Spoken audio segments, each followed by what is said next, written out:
जय शिवराय. तुम्हा सर्वांचं स्वागत आहे स्वराज्याचे शिलेदार म्हणजेच इतिहास गडकोटांचा स्वराज्याच्या शिलेदाराचा या ऐतिहासिक वेब सिरीज मध्ये. या ऐतिहासिक वेब सिरीजचा आज भाग क्रमांक 4 आहे आणि या भाग क्रमांक 4च्या माध्यमातून आज आपण भेटण्यात चाललेलो आहोत स्वराज्याच्या अशाच एका शिलेदाराला ज्याचं नाव आहे किल्ले कमळगड. किल्ले कमळगडला आपण भेटण्यासाठी चाललेलो आहोत. किल्ले कमळगडला भेटण्यासाठी जात असताना आता आपण उभे आहोत हे धोम गावामध्ये. साधारणतः वाईपासून 10 किलोमीटर अंतरावरती असणारं रस्त्यामध्ये लागणार आपल्याला हे धुमगाव. या धुमगावातल्या प्रसिद्ध पौराणिक अशा शिवमंदिरामध्ये आपण उभे आहोत आणि या ठिकाणापासून आपली सफर सुरू होते किल्ले कमळगडसाठी. आणि हे जे प्रसिद्ध सुप्रसिद्ध असं मंदिर जे की पौराणिक आहे, या पौराणिक मंदिरामध्ये धोम ऋषींनी वास्तव्य केल्याचा पुरावा आपल्याला इतिहासामध्ये सापडतो. खूप सुंदर आणि सुबक जडणघडणीमधलं खूप पौराणिक असं हे मंदिर आहे. आजच्या आपल्या सफरीला आपल्या बरोबर आहेत प्रज्वल सर, जे की राजगड ज्ञानपीठ मध्ये इंजिनिअरिंग कॉलेजमध्ये असिस्टंट प्रोफेसर सिव्हिल डिपार्टमेंट मध्ये काम करतात. त्याचबरोबर आपल्या बरोबर आहे दुसरे शिलेदार ज्यांचं नाव आहे चेतन सर. ते सुद्धा राजगड इंजिनिअरिंग कॉलेजमध्ये सिव्हिल डिपार्टमेंटला असिस्टंट प्रोफेसर म्हणून काम बघतात. आपल्या बरोबर दुसरा एक शिलेदार आहे ज्याचं नाव आहे गणेश.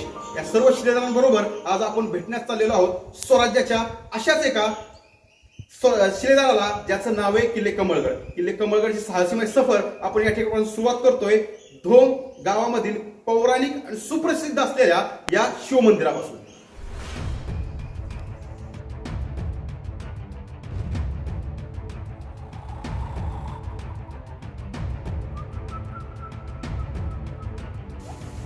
वाईमधून 20 किलोमीटर आतमध्ये आता आपण आलोय. माझ्या पाठीमागे जो बघतोय आपण तो आहे केंद्रगड. सातारा आणि पुण्याच्या बाउंड्रीवरती हा किल्ला आहे. तो आहे केंद्रगड. केंद्रगडच्या एक्झॅक्टली समोर जो किल्ला आहे तो रायरेश्वर.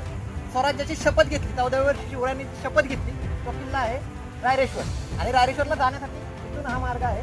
इथून एक्झॅक्टली 10 किलोमीटरवरती रायरेश्वर किल्ला आहे. आणि आता आपल्याला जायचंय ते ह्या रोडने, जेणेकरून इथून 5 ते 6 किलोमीटरवरती आपला कमळगड आहे. चला तर मग निघूयात कमळगड.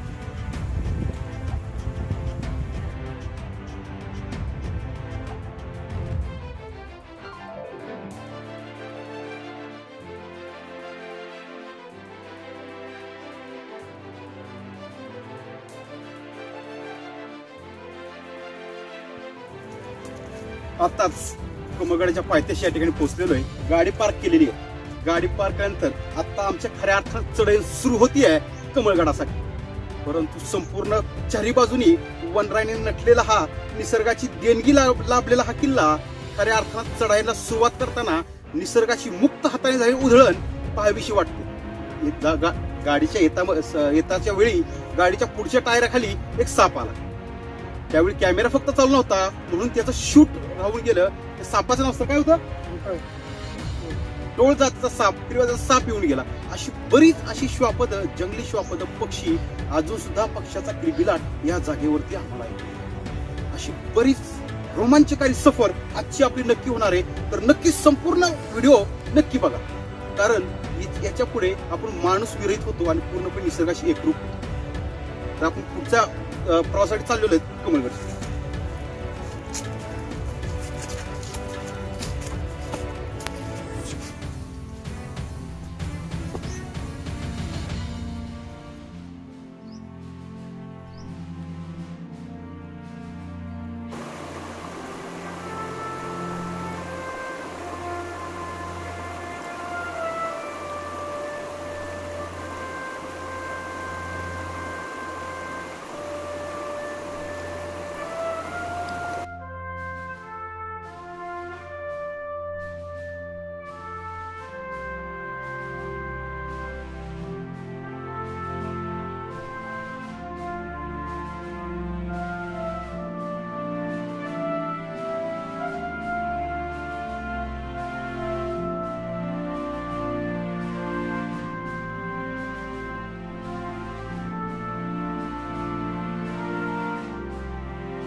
निसर्गासारखा नाही रे सोयरा, गुरु सखा माय बाप, ज्याच्या खुशीमध्ये अपजत निबसती सर्व व्याप गुणदोष. याच युक्तिवादाप्रमाणे या ठिकाणी आपण अंतिम टप्प्यामध्ये पोहोचलेलो आहोत. आणि आपल्या समोर जे दृश्य बघताय अतिशय विलोभनीय आणि डोळ्याला सुखावणारे दृश्य आहे. मावळी पगडीच्या आकाराचा समोर दिसतोय तो केंद्रगड. त्याच्या समोर बघतो दिसतोय आपल्याला पलीकडे रायडेश्वरचा पठार आणि बरोबर समोर दिसतोय तो धोम जलाशय. असा निसर्गाने मुक्त हाताने उधळण केलेला हा निसर्ग लाभलेला आहे या आपल्या किल्ले कमळगडाला. आणि त्याचा संपूर्ण चारही बाजूनी सुंदर अशा हिरव्यागार वनराईने नटलेला हा कमळगड या कमळगडाच्या अंतिम टप्प्यामध्ये आलेलो आहे. समोर बघतोय आपण हा ताशीव कडा, जो की निसर्गाचाच ताशीव या किल्ल्याला मिळालेला आहे. आणि या ताशीव कड्यावरून आपण थेट कमळगड साठी आगे कूच करतोय. तर आपण जातोय पुन्हा एकदा कमळगड साठी.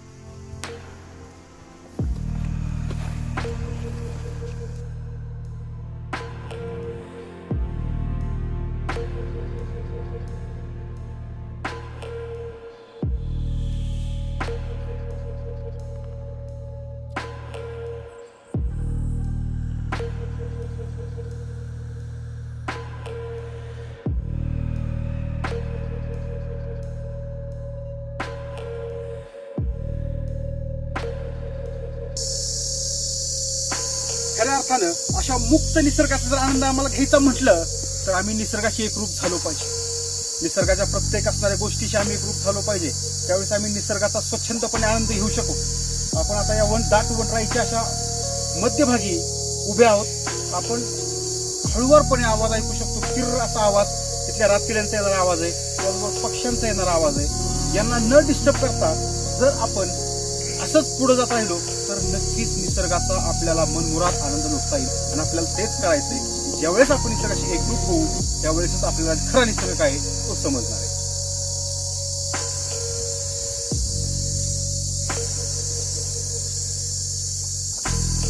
किल्ल्यावरती आल्यानंतर 10 ते 15 मिनिटात आल्यानंतर आपल्याला एक गोरक्षनाथाचं मंदिर लागतं. त्या मंदिराच्या आपण इथे आल्यानंतर एक जुन्या काळात दगडीच्या बांधकामामध्ये काम केलेलं गोरक्षनाथाचं मंदिर बघतो. त्या साईडला बघूयात आपण ते मंदिर कसं आहे.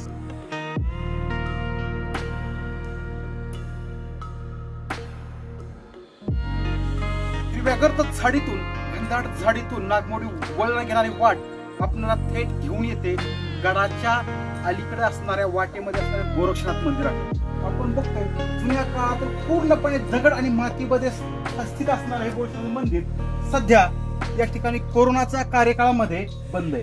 परंतु गडाच्या मंदिराच्या समोर एक उंबराचं झाड आहे, चौथरा आहे. याच्यावरती असणाऱ्या जुन्या आणि पौराणिक अतिशय जुन्या अशा मूर्ती आहेत. काही शिलालेख आहेत जे की आता पूर्णपणे नामशेष होण्याच्या मार्गावरती आहेत. खरोखर एक सुबक असं वैभव, एक ऐतिहासिक वैभव या गडावरती आपल्याला या निसर्गाबरोबरच हे पाहायला मिळतं. गोरक्षनाथाच्या मंदिराच्या बरोबर समोरून येणारा रस्ता आपल्याला गडावरती थेट घेऊन जातो.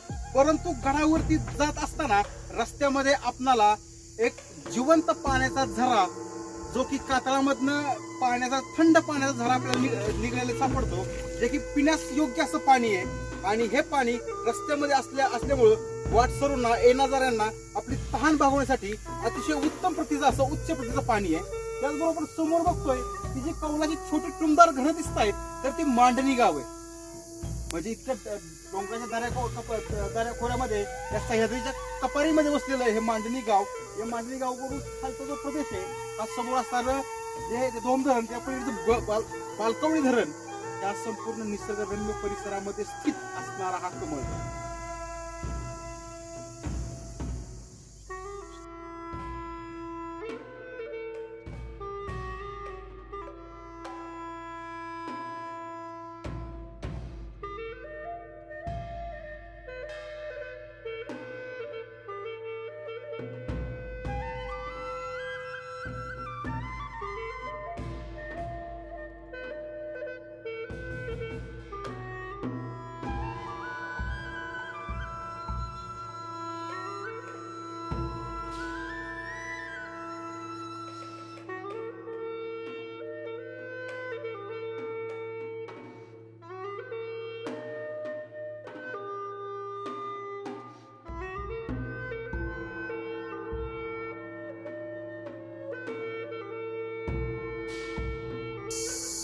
निसर्गाचा वरदहस्त लाभलेला हा कणखर सह्याद्री आणि कणखर सह्याद्रीमध्ये हिरव्यागार गर्द रंगाने नटलेली ही वनराई खऱ्या अर्थानं जंगल सफारी आज साध्य झाली असं आम्हाला आज वाटतं. स्वराज्य शिलेदार टीमच्या वतीनं आम्ही या ठिकाणी जंगल सफारीच्या माध्यमातून किल्ले कमळगडसाठी जात असताना घनदाट असं अरण्य आणि या अरण्यामध्ये चौथरपा येत असणारे प्राण्यांचे, पक्ष्यांचे आणि किर्र अशा किड्यांचे आवाज मनाला मंत्रमुग्ध करणारे, खऱ्या अर्थानं वास्तविक जीवनाशी सोडून निसर्गाशी नातं जोडायला लावणारे असं हे अरण्य आणि जंगल सफारी.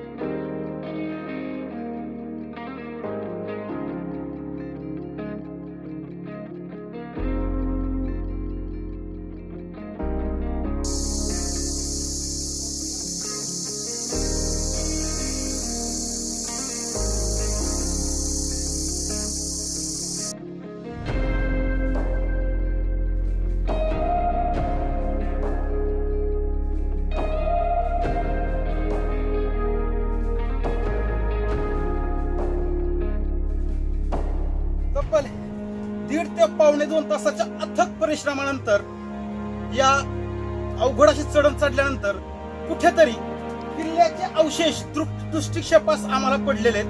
हा किल्ल्याला चढताना ही जी पहिली तटबंदीचा बुरुज आहे, बऱ्याच अंशी ही तटबंदी ही कात्रीव स्वरूपामध्ये नैसर्गिक आहे आणि बऱ्याच अंशी ही नंतर मानवी जडणघडणीची आहे.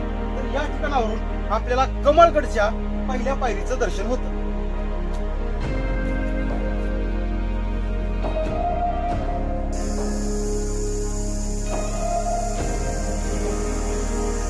गडाचा थोडासा बांधीव स्वरूपाचा टप्पा पार केल्यानंतर 2 मिनिटाच्या अंतरावरती आपणाला बाले किल्ल्यावर जाण्याचा मार्ग दिसतो, जो की लोखंडी शिडीमध्ये बांधण्यात आलेला आहे.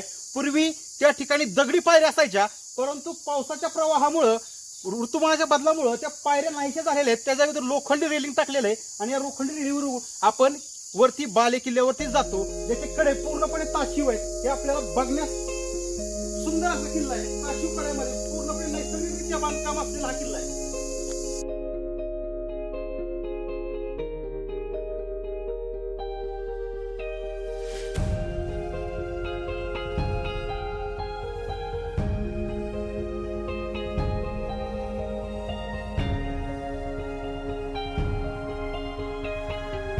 किल्ले कमळगड.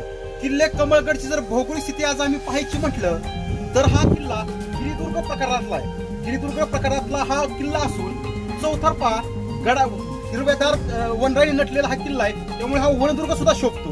दुसरी गोष्ट, या किल्ल्याची उंची समुद्र सपाटीपासून आम्ही पाहायची म्हटलं तर 4200 फूट इतक्या उंचीवरती वसलेला हा किल्ला आहे. आणि या किल्ल्याला जर आम्हाला यायचं म्हटलं, महाबळेश्वर पासून येणार एक सरळ जी डोंगर रांग आहे, प्रमुख सह्याद्रीची डोंगर रांगेतनं एक डोंगर रांग बाहेर निघलेली आहे आणि या डोंगर रांगेवरती स्थित हा किल्ला आहे. त्या किल्ल्याला यायचं म्हटलं तर आम्हाला जर 3 मार्ग आहेत. सुरुवातीला यायचं म्हटलं वाईवरून, तर वाईवरून धोम मार्ग आहे. धोम गावानंतर वासोळे गावातून ह्या गावावरती येण्यास मार्ग आहे. दुसरा जर आम्ही मार्ग शोधला तर महाबळेश्वरवरून केट्स पॉइंट वरून जर खाली उतरलो तर आम्ही कृष्णा नदीच्या खोऱ्यामध्ये उतरतो. ज्या ठिकाणावरून कृष्णा नदीचा उगम झाला ते असं कृष्णा नदीचं खोरं. या कृष्णा नदीच्या खोऱ्यामधून आम्ही तब्बल 2 तास चढाई केल्यानंतर आम्ही या डोंगरावरती पोहोचतो, या गडावरती पोहोचतो. अशी ह्या गडाला येणारे प्रमुख मार्ग आहेत. छत्रपती शिवाजीराजांनी स्वराज्यामध्ये हा दुर्ग सामील कधी केला तर छत्रपती शिवाजी महाराजांनी स्वारी केली आहे जावळीवर, चंद्रराव मोऱ्यांवर आणि चंद्रराव मोऱ्यांच्या वरती केलेली स्वारी म्हणजे 1657च्या आधी सुद्धा हा किल्ला, हा दुर्ग छत्रपती शिवाजीराजांनी स्वराज्याशी जोडलेला आहे. छत्रपती शिवाजीराजांनंतर छत्रपती संभाजीराजे आणि छत्रपती संभाजीराजानंतर छत्रपती शाहू असा या किल्ल्याचे राज्यकर्ते राहिलेले आहेत. त्याचबरोबर या किल्ल्याची सर्वस्वी जबाबदारी पिलाजी गोळे या सरदाराकडे छत्रपती शिवाजीराजेंनी त्या काळी दिली होती आणि त्या काळापासून या संपूर्ण गडाची जबाबदारी छत्रपती शाहूंपर्यंत हे पिलाजी गोळे घराणं याच गडाची जबाबदारी सांभाळत होतं. खऱ्या अर्थानं चौतुर्पा गंधात नटलेल्या या वनराईतून एक पाषाण शिल्प वरती यावं, एक कमळ वरती यावं, तशा प्रकारे हे पाषाण शिल्प वरती आलेले खडकाचं, त्यामुळे याला कमळगड असं नाव देण्यात आलेलं आहे. तर आपण वरती चाललोय कमळगडसाठी.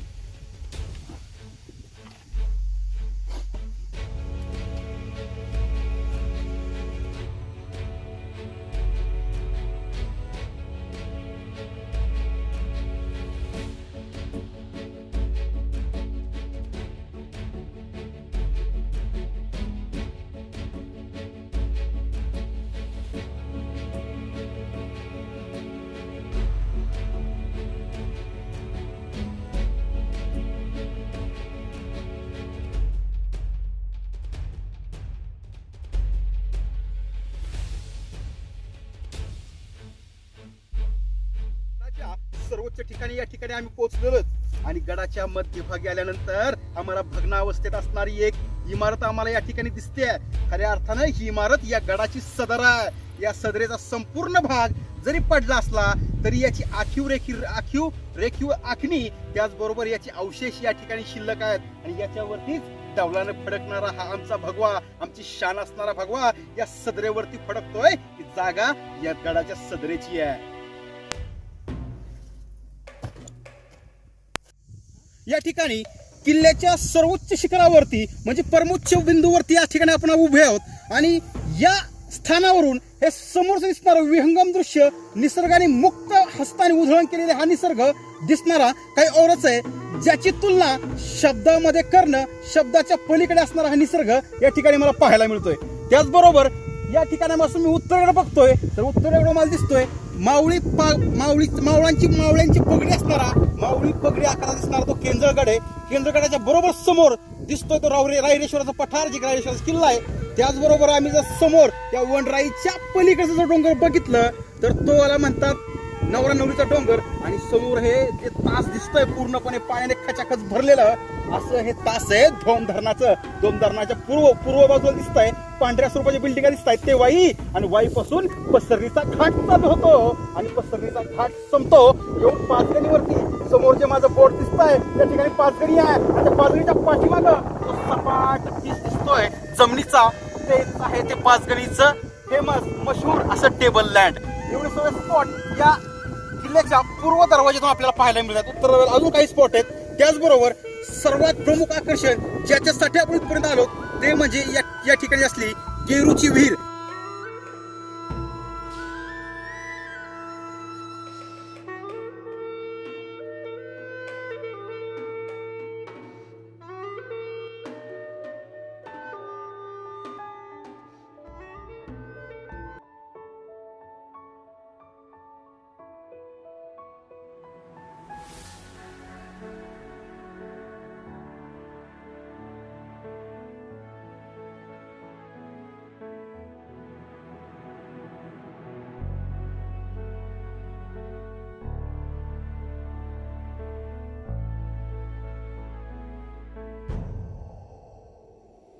कमळगड हा फक्त ऐतिहासिक दुर्ग नाही तर हा स्वप्नातला दुर्ग आहे. खरं पाहायला गेलं तरी आतापर्यंत स्वराज्य श्रीनगराच्या माध्यमातून बऱ्याच किल्ले फिरलो, बऱ्याच किल्ल्यांच्या फील्ड ठिकाणी आम्ही शूटिंग केलं, बऱ्याच किल्ल्याच्या अशा जागा बघितल्या ज्या पण कोणी पोहोचू शकत नव्हतं. परंतु हा किल्ला सर्वांना सरस ठरला. या किल्ल्यावरती अशा एका स्पॉटला आल्यानंतर इतकं मनाचं मानसिक समाधान मिळालं. आज आता आपण उभे आहोत ह्या गेरूच्या विहिरीमध्ये. हे गेरूची विहीर आहे, चारही बाजूनी हा असणारा गेरूचा लाल कातळ आहे. लाल कातळामध्ये 60 फूट खोलीवरती खांदलेली ही विहीर आहे. आतापर्यंत सर्वात स्थिर असणारं एकमेव ठिकाण आता जे मला सापडलं, आत्मीय समाधान. ज्याप्रमाणे समुद्राच्या शिंपल्यामध्ये समुद्राच्या असणाऱ्या शिंपल्यामध्ये एक थेंब पाणी जातं आणि त्याचा मोती बनतो, त्याप्रमाणे हे सापडलेलं हे आम्हाला मोती शिल्प आहे. या सर्वांचं श्रेय देऊ इच्छितो माझे मित्र चेतन सर आणि माझे मित्र प्रज्वल सर, ज्यांच्या गायडन्स थ्रू आम्ही इथपर्यंत आलो. खऱ्या अर्थानं किल्ला चढताना जोपर्यंत किल्ल्याच्या दरवाजापर्यंत येत नाही 2.5 तास तब्बल नुसत्या वनराईतून या घनदाट अरण्यातून भटकंती करत होतो. पायाचा पाय आमचे या ठिकाणी उत्तर देऊ लागले होते आता बस. परंतु वरती आला, वरचा निसर्ग बघितला, वरची असणारी सर्व वास्तू बघितली आणि त्याच्याच या गारूमध्ये कोरलेलं हे अफाट शिल्प बघितलं आणि मनाचा सर्वात थकवा निघून गेला. मी सर्वांना पुन्हा एकदा विनंती करतो की सर्वांनी या आणि या वास्तूचं हे असणारं रूप या खोदू विहिरीमध्ये जा काय अनुभव होतो त्या घ्यायला सर्वांना घेण्याची विनंती करतो. सर्वांनी या आणि सर्वांनी याचा अनुभव घ्या जो की आम्ही घेतलाय. प्रसिद्ध अशी गेरूची विहीर किल्ल्यावरती आल्यानंतर मेन पृष्ठभागापासून आपल्याला खाली उतरायला जागा आहे. साधारणतः 60 फूट जमिनीमध्ये आपण ज्यावेळेस उतरतो ना त्यावेळेस हवेचा गारवा काही ओरच वाढतो. त्याचबरोबर खाली येत असताना आपल्याला असा भास होतो की आपण जणू काय पृथ्वीच्या पोटामध्ये चाललोय. परंतु येणार आजूबाजूच्या ज्या कड्यांचं जे सौंदर्य आहे ना ते काही औरच आहे. या ठिकाणी आपण पोहोचलो आहोत. गेरूच्या सर्वात टॉपच्या म्हणजे सर्वात खालच्या बाजूला समोर बघतोय आपण जलाशय. किल्ल्यावरती एकमेव जलाशयाचा स्रोत असणार ही ह्यूज म्हणजे प्रचंड मोठ्या प्रमाणात जलाशयाचा स्रोत असणार आहे तळ. त्याचबरोबर या तळाच्या दोन्ही साईडला आपण बघतोय गुहेसारखी जागा आहे. आता माझे सहकारी चेतन सर, प्रज्वल सर या ठिकाणी दोन्ही बाजूच्या भुयाराच्या जागेमध्ये बसलेले आहेत. लक्षात घ्या अंधार आहे. टॉर्चच्या सहाय्याने ते आपल्याला दाखवण्याचा प्रयत्न करतायत की जागा त्यांच्याही पुढे 4-4 फूट अजून जागा पलीकडे आहे. असं हे असणारं ऐतिहासिक, रहस्यमयी आणि निसर्गाचं त्याचबरोबर मानवी घडणीतलं असलेलं एकमेव सुबक असं शिल्प नक्की बघण्यासारखं आहे.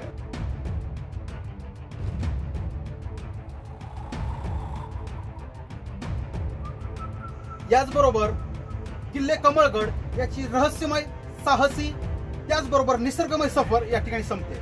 खऱ्या अर्थानं हा किल्ला बघायला गेलं तर खूप सुंदर आहे. या किल्ल्याचं आजूबाजूचं सौंदर्य काही औराचं आहे. तरी माझी स्वराज्य शिलेदार या संपूर्ण टीमच्या वतीनं सर्व निसर्गप्रेमी, दुर्गप्रेमी आणि सर्व शिवप्रेमींना विनंती आहे की आपल्या आयुष्यामध्ये येऊन असं शिल्प आपल्या आयुष्यामध्ये येऊन असं हे घडीव शिल्प आपण एकदा तरी पाहिलं पाहिजे. तर आपण पुन्हा एकदा भेटूयात पुन्हा एकदा पुढच्या भागामध्ये नवीन एका शिलेदाराबरोबर, स्वराज्य शिलेदाराबरोबर. तोपर्यंत जय शिव.